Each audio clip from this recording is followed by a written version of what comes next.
slightly beyond it. They have not been able to run the football, Merlin, and that, of course, is one of the keys as you set up this game.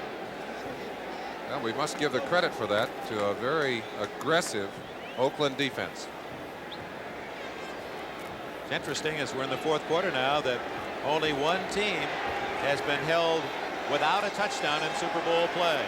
That was Miami. Montgomery again.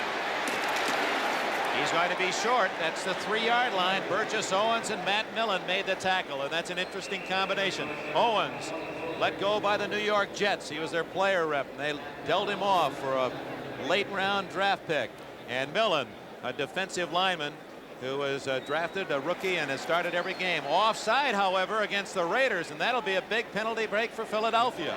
Well, that'll give them a down and march half the distance to the goal. It will still be slightly short of a first down, but it will again be third down and short yardage. And stops the clock, and we're going to watch that carefully. 14 minutes and 3 seconds left. The Eagles need the ball and need to score just about every time. Defense number 37 was lined up in the neutral zone. 37.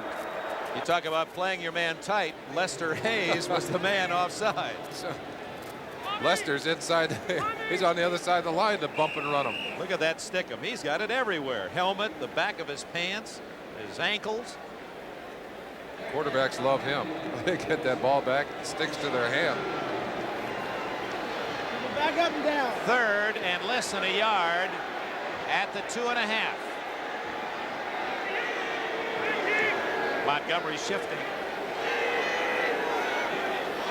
Oops, movement in the line. And we'll see against whom this penalty is called. Guy Morris, number 50, the center, and you see the reaction of Dick Vermeil. After all the training and all the hours they spent together, that's a critical mistake. It's a story everyone knows now, but for some of you who have not followed football that closely all year long, Dick Vermeil and the head coach of the Raiders, Tom Flores, were opposing quarterbacks in the late 50s when Vermeil played at San Jose State, and Flores was the head man at Pacific. And here's that penalty again. Oh. Watch the center, number 50.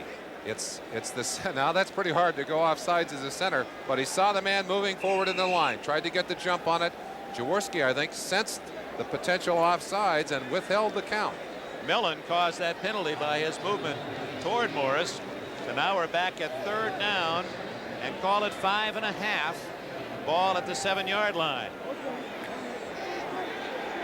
Well, that changes the whole play call. Instead of run, now Jaworski might be thinking pass.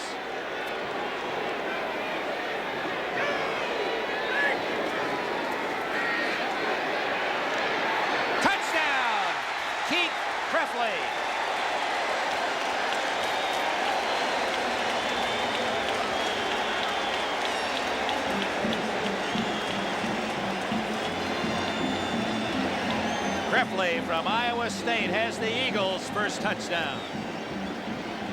Eagle fans finally get something to celebrate, and Vermeil chanting, "Let's go, let's go." It looked like Crefley misread that Eagles marking. He thought he was very close to the end zone. Look at the way he tries to get his feet down quickly. Did not realize he had about another 4 feet behind him. It took the Eagles 12 plays and capped by that 7-yard throw to Crefley.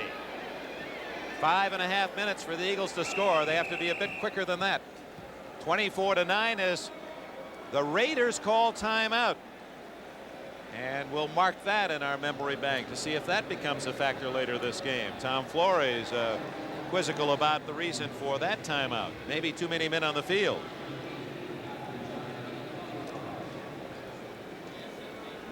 Another look at the rifle shot of the Polish rifle, Jaworski. You see Crefley tight roping. He did think he was close to that end line. He actually had quite a bit of room. What did that remind you of, that play, for a moment? I thought about Jackie Smith. How sorry everyone had to feel for him in the Super Bowl 13. Dick Vermeil. An interesting emotional contrast between Dick Vermeil and a very placid Tom Flores on the other side of the line. But what an important touchdown. An opportunity now at least to get back into this game. They now need some very emotional and inspired play from that Eagle defense. Now the try for point. Shara to hold for Tony Franklin.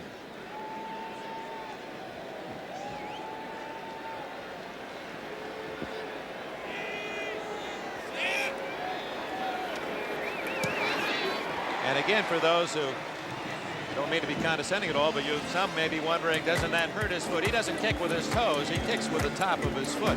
24-10 the score. 13 minutes, 59 seconds left. So the Eagles in a must-score situation have. And now Tony Franklin in the Eagles huddle. And you almost wonder, that's like a batter stepping out of the box to take another sign from the coach.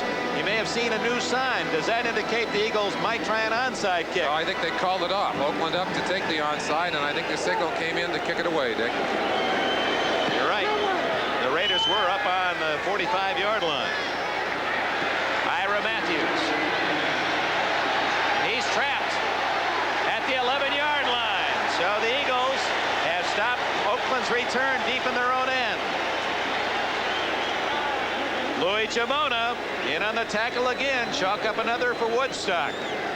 Giamona, captain of the special teams, wear T-shirts. The winners of their weekly Hammer Award says, "Who's nuts?" And they go down there like wild men. Number 33, Louis Giamona. And this is the kind of play the Eagles are going to have if they're going to get themselves back into this game. They need a takeaway here. Emotionally, they need to take that ball away from the Oakland Raider offense. Talk about that Who's Nuts award. They even awarded one week to Sid Gilman. They said at 69, Coach Sid, you got to be nuts to be here this long. Endearing tribute to a man that they love.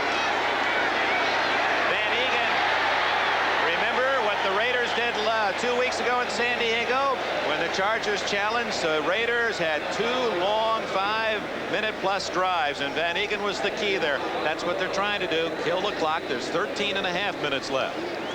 First down success indicates control of the line of scrimmage. And in the third quarter, the Raiders averaged 11.7 yards per first down attempt. That was an 8-yard carry by Van Egan on first down. Van Egan, look at him plow forward. First down again for the Raiders. And each first down becomes not an idle statistic, but a chance for 4 more downs to chew up time. And now there's 13 minutes left. We talked about the fact that the Oakland Raiders have started to go more and more to the right side of their line. But they still love to go back to their veterans, Shaw and Upshaw and Shell. They've gone there twice in a row at the beginning of this drive. Well, watch that left side, 78 Shell, and the man they call Highway 63 for his number, Gene Upshaw. Upshaw has been in the 2 previous Super Bowls for the Raiders. Kenny King stopped at the 25-yard line, a gain of only 1. You saw Lester Hayes a moment ago on the sidelines being taped. I want to say something about Lester while we have a moment. Hayes has a speech problem. At times stutters, and it's been a very difficult thing for him. And he was misunderstood. Some thought that because of that problem he was quiet, he was cocky, maybe too confident, unfriendly, and he's had to show his talent, his ability on the field of play, and how well he's expressed himself. And I know Lester in the offseason now is going to be working on that speech impediment. We have to admire his talent. Plunkett, 2nd and 9. Too much time, and Chester comes back to get the ball, and it'll be close to a first down at the 33.5. Flag down, and we may have a holding call against Oakland.